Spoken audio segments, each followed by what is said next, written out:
बिस्मिल्लाहिर्रहमानिर्रहीम। जब मोहम्मद सल्लल्लाहु अलैहि वसल्लम को मक्का वालों ने बेहद अज़ियतें पहुँचाईं तो अल्लाह ताला के हुक्म से मक्का से हिजरत करके मदीना तशरीफ़ ले गए।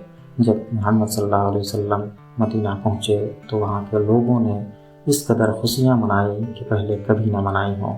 मदीना शहर को 1000 साल पहले बसाया ही इसीलिए गया था कि हुज़ूर सल्लल्लाहु अलैहि वसल्लम जब दुनिया में तशरीफ़ लाएंगे तो एक दिन उन्हें हिजरत करनी पड़ेगी और मदीना की ही ज़मीन पर पहुँचेंगे। पहले के नबियों पर जो किताबें नाज़िल हुई थी उन किताबों के आलिम ये बात जानते थे और उन्होंने ही इस शहर को बसाया था। हुआ यूँ कि मोहम्मद सल्लल्लाहु अलैहि वसल्लम के इस दुनिया में आने से लगभग 1000 साल पहले यमन का बादशाह अपनी शान व शौकत का मुजाहरा करने यानी अपनी हैसियत दिखाने के इरादे से अपने मुल्क के सैर को निकला। उसके काफ़िले में लाखों लोग थे जिनमें उसके मुल्क के बड़े बड़े आलिम व हकीम और फौज थे। वो जिधर से भी गुजरते लोगों का हुजूम उन्हें देखने को जमा हो जाता। जब वो लोग मक्का मुअज़्ज़मा पहुँचे तो उन्हें देखने कोई ना आया। बादशाह को बड़ी हैरत हुई। उसने अपने वज़ीरों से पूछा कि क्या वजह है जो यहाँ लोग हमें देखने ना आए। वज़ीरों ने बादशाह को बताया कि यहाँ एक घर है जिसे लोग बैतुल्लाह कहते हैं यानी काबा शरीफ। पूरी दुनिया से लोग काबा की ज़ियारत को आते हैं और तवाफ़ करते हैं और यहाँ रहने वाले लोगों की खिदमत करते हैं और नजराने भी पेश करते हैं। जब उनके यहाँ इतनी मुअज़्ज़ज़ चीज़ है तो आपकी तरफ क्या तवज्जो करें। ये बात जब बादशाह ने सुनी तो उसने दिल में ये इरादा किया कि मैं इस घर को गिरा दूंगा जिसे लोग काबा कहते हैं और यहाँ के लोगों को भी कत्ल करा दूंगा। ये बात जैसे ही उसके दिल में आई उसके कान, नाक और मुंह से खून बहने लगा और इतनी बदबू फैली कि किसी को भी बादशाह के पास रहना मुश्किल हो गया। उस मर्ज का इलाज किया गया मगर कोई फ़ायदा ना हुआ। फिर बादशाह के ही एक बड़े आलिम ने नब्ज़ देख कर ये बताया कि आपका मर्ज़ आसमानी है। अगर आपने कोई गलत नियत की है तो फ़ौरन उससे बाज़ आएँ और तौबा करें। बादशाह ने अपने दिल ही में काबा से मुतल्लिक जो इरादा बनाया था उससे तौबा कर लिया और तौबा करते ही खून बहना और बदबू निकलना बंद हो गया। बादशाह ने सिफायाब होने की खुशी में काबतुल्लाह पर रेशम का गिलाफ चढ़ाया और वहाँ के खादिमों को कीमती तोहफे नज़र किए। फिर वहाँ से उनका काफिला चलकर मदीना पहुँचा। मदीना उस वक्त शहर न था बल्कि वीरान था।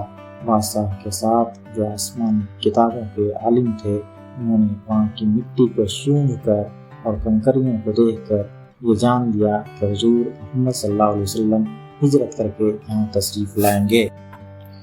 तो उन्होंने अहद कर लिया कि हम यहाँ ही मर जाएंगे मगर इस जगह को छोड़ कर न जाएंगे। अगर हमारे मुक़द्दर में ये होगा तो हमें हुजूर सल्लल्लाहु अलैहि वसल्लम से मिलने का शर्फ हासिल होगा, वरना हमारी कब्रों पर तो ज़रूर ही कभी न कभी उनके जूतियों के मुक़द्दस धूल उड़कर पड़ जाएंगी जो हमें महशर में निजात दिलाएंगी। ये बात सुनकर बादशाह उन आलिमों के लिए 400 मकान बनवाए और एक बड़े आलिम जिन्होंने बादशाह को इलाज बताया था उनके घर के पास हुजूर सल्लल्लाहु अलैहि वसल्लम के लिए एक 2 मंजिला आलीशान मकान बनवाया और वसीयत की कि जब मोहम्मद सल्लल्लाहु अलैहि वसल्लम तशरीफ़ लाएँ तो ये मकान आपका घर होगा। और उन 400 आलिमों को बहुत सारे माल व दौलत भी दिया और कहा कि हमेशा यहीं रहो। और उन बड़े आलिम को एक ख़त लिख कर दिया और कहा कि यह ख़त हुजूर सल्लल्लाहु अलैहि वसल्लम की खिदमत में पेश कर देना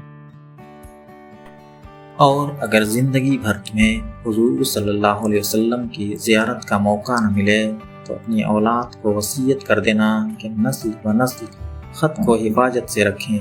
जब हुजूर सल्लल्लाहु अलैहि वसल्लम यहाँ तशरीफ़ लाएँ तो उनकी खिदमत में पेश किया जाए।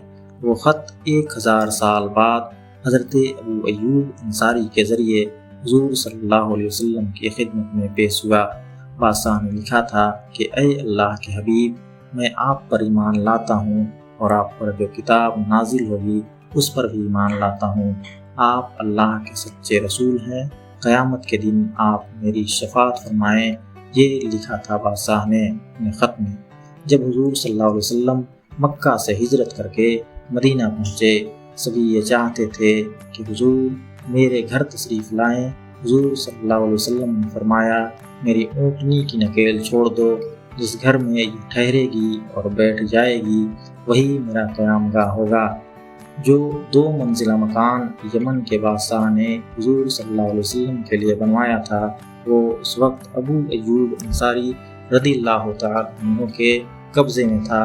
اونٹنی وہیں جا کر بیٹھی۔ پھر حضور صلی اللہ علیہ وسلم نے فرمایا، شاہ یمن کا جو میرا خط تمہارے پاس ہے لاؤ مجھے دے دو۔ خط حضور محمد صلی اللہ علیہ وسلم کی خدمت میں پیش کیا گیا۔ خط پڑھ کر آپ نے بادشاہ کو مبارکباد پیش